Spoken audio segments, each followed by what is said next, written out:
Okay then, Paul, after Saturday, I think Tuesday was the perfect tonic, wasn't it? Yeah, it was nice to get the win, especially after the disappointment of Saturday, where we had no excuses. We didn't play very well, and we got exactly what we deserved. But give the lads credit; they responded well on Tuesday with a great win against a very good side. That's the response, isn't it, that you need? Everyone's going to lose games, everyone's going to have blips, but it's how you come back from that that's the most important thing in this league. Yeah, he told me quite a bit about the lads. I mean, after the Gateshead game, I asked for a response, and like I say, after the Kiddie game, I asked for a response, and that's all the lads can do. They put in a great shift, like I say, against a side that was flying, top of the league. So I'm over the moon with the response I got. And you've had players as well come off the bench, like Paul Connor. He comes on, scores a goal. He's put himself in the reckoning again for you, hasn't he? Yeah, I mean, Toddy played. You look at Worthy came in. Cons came off the bench.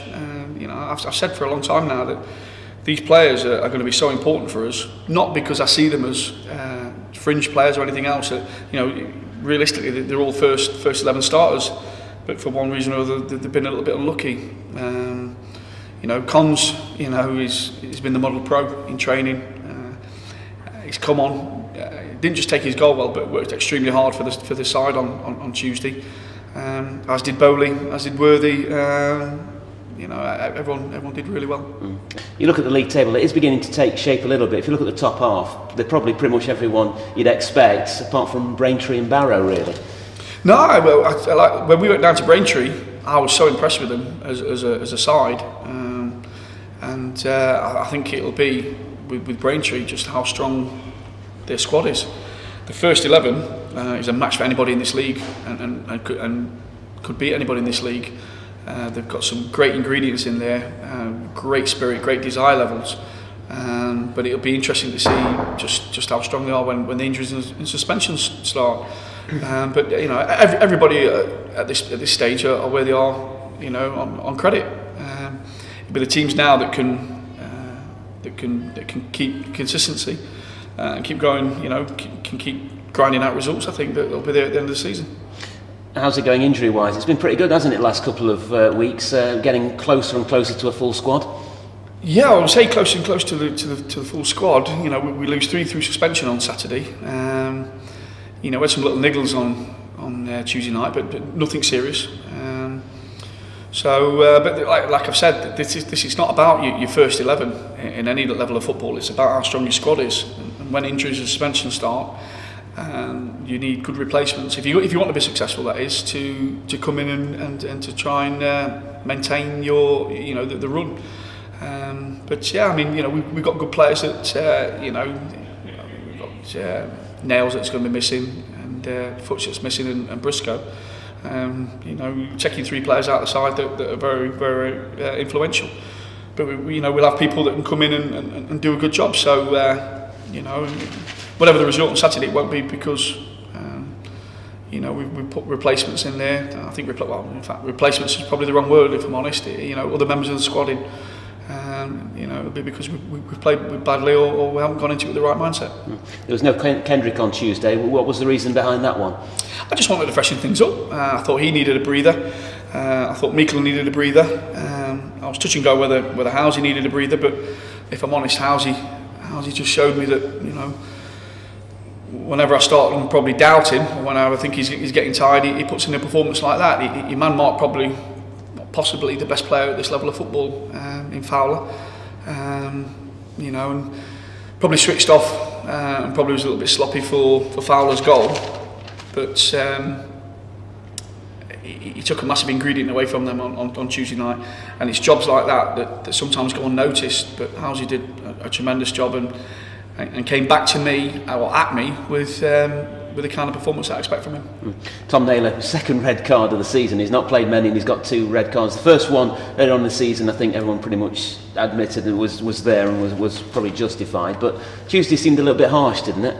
Yeah, I'm absolutely gutted for the lad. I thought the lad had a great game, and I actually thought it was the lad that fouled him, not the other way round. But if I'm going to be honest, we probably had an overzealous ref. It was probably trying to even things up. We had to get Matt Green off the pitch very quickly. just because we felt that he was trying to even things up. I'm hoping he's probably looked at the video and analysed it and saw that for me, it was never a booking. I don't think it was a foul, if I'm honest, but the standard of refereeing is something for the FA. I don't really like to talk about them much because they've got the hardest job in football. But I thought on that occasion he got that wrong. So finally, Forest Green Rovers, you'll be hoping, I'm sure you'll get it as well, that the level of support you got at Wrexham on Tuesday night. The level of support this season, honestly, it's been absolutely immense. There's no other word I can probably use for it. Not just the level of bodies coming through the turnstiles to watch us away from home, but the kind of noise and the kind of support they're giving the lads. Second half at Wrexham, the continuous singing was frightening.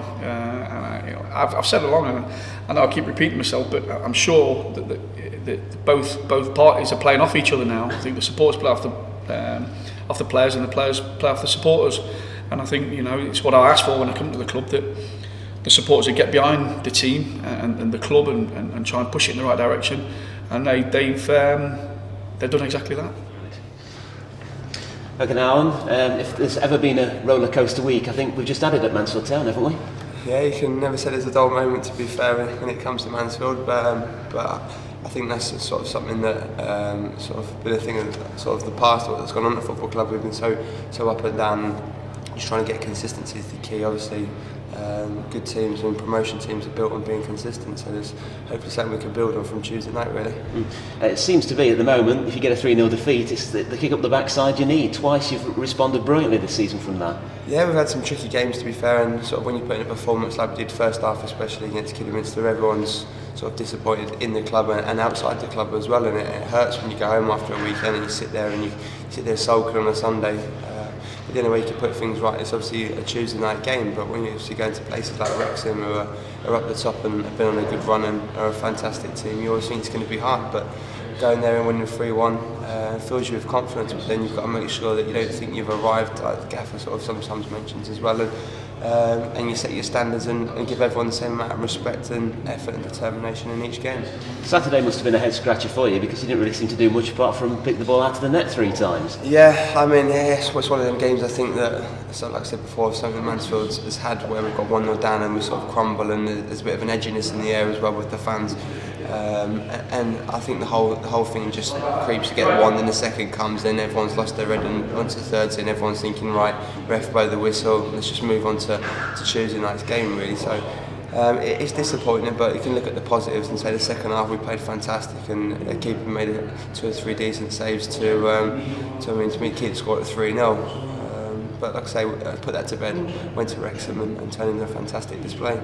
Listen, obviously, when you get into somewhere like Wrexham, I guess it's not that hard to lift yourself, kind of big crowd and that. Is it harder to lift yourself in a game like Forest Green?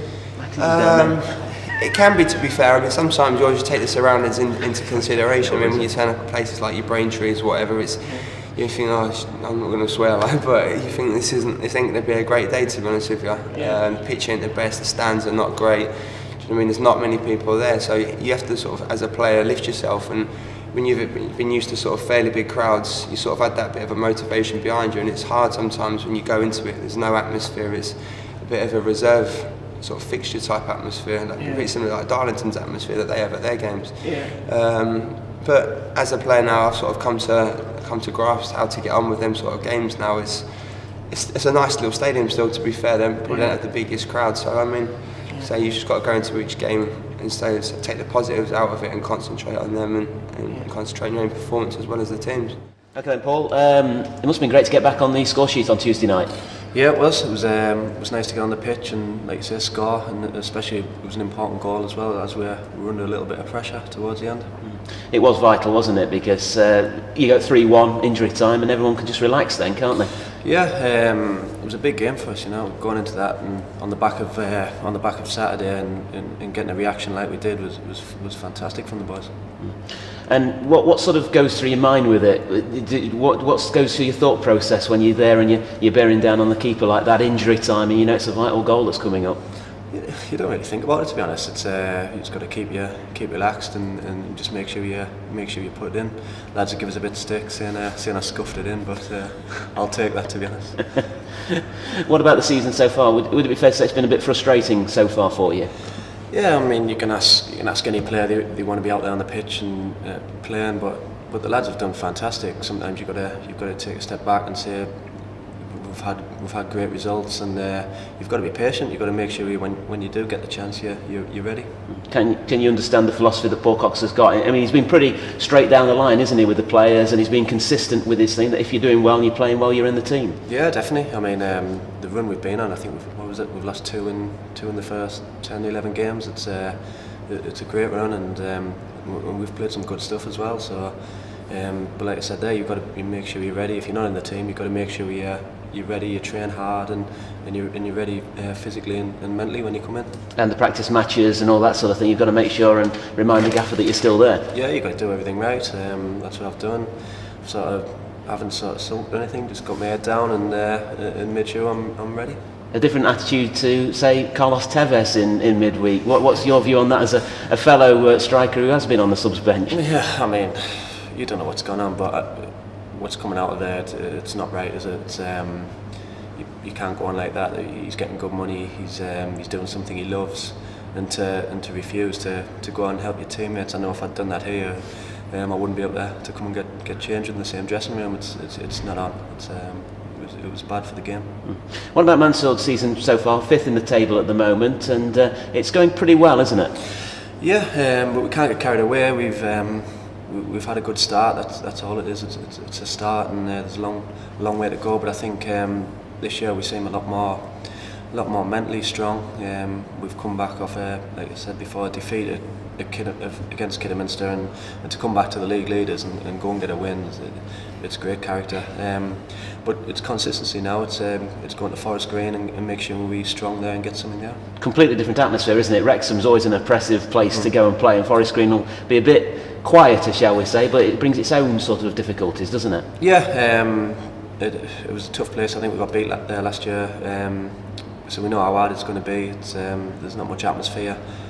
But them's the teams, you need to go to teams like that, the Braintrees, in Alfreton, where there isn't a big crowd, but you've got to go and be strong and treat it like the Wrexhams and the bigger teams. Slight change of formation in the last, I think we can say 1 and 3/4 games, hasn't there? Been changed to a 4-3-3, 4-5-1. Do you feel that works better for Mansfield at the moment?